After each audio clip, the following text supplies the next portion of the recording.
I want to talk a little about climate change, not the temperature of the air, but the civic climate change, the civil climate change, the climate of political involvement, which seems to be allowing political democracy to be springing up all over the world.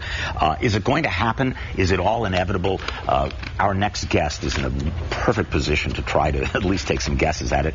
Francis Fukuyama is a senior fellow at Stanford University. His latest book is The Origins of Political Order. And this is a fascinating look at how we got to where we are from pre-human times right through the French Revolution and to today. Thank you very much for joining us. We're going to skip the entire human history and cut straight to today.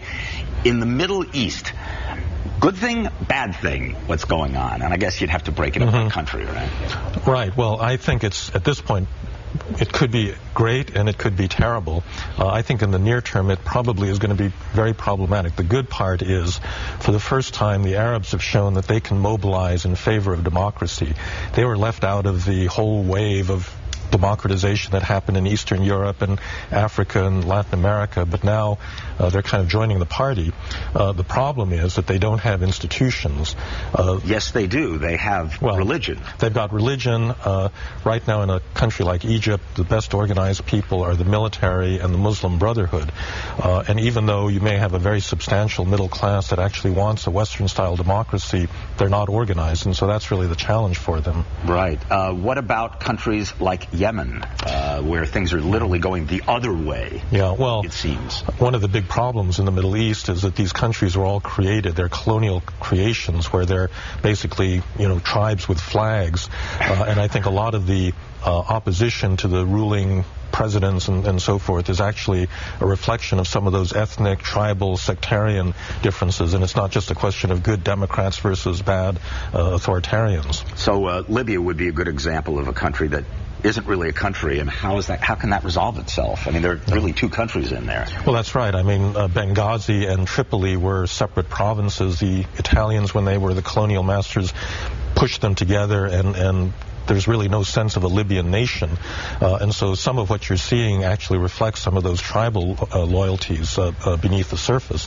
And I don't see a way out at the moment. I think we may get lucky. We may get Gaddafi at some point, or there may be something that unseats him. But at the moment, NATO looks pretty stuck there. So should the United States be trying to influence?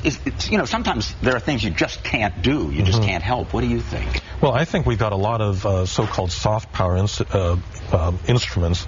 Right now we're helping democratic forces in Tunisia, Egypt, Libya organize themselves, trade unions, political parties, women's groups. Doesn't that make the people suspicious of those very parties? The United States is trying to run them.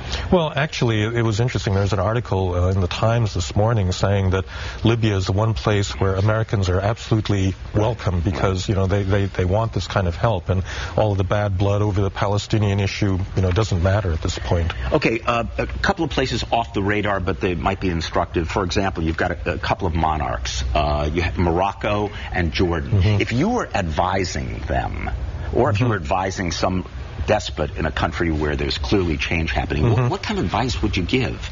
I think it's pretty straightforward. They need to become like Denmark or Holland, that is to say constitutional monarchies. They already have parliaments, but the monarch hasn't really been willing to cede serious political power. But there's a clear route where you have a parliamentary democracy, and then the monarch becomes a titular head of state like the Queen of England right now. But aren't they worried?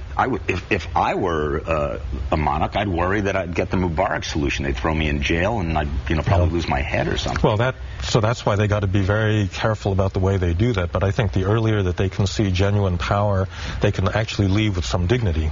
Okay.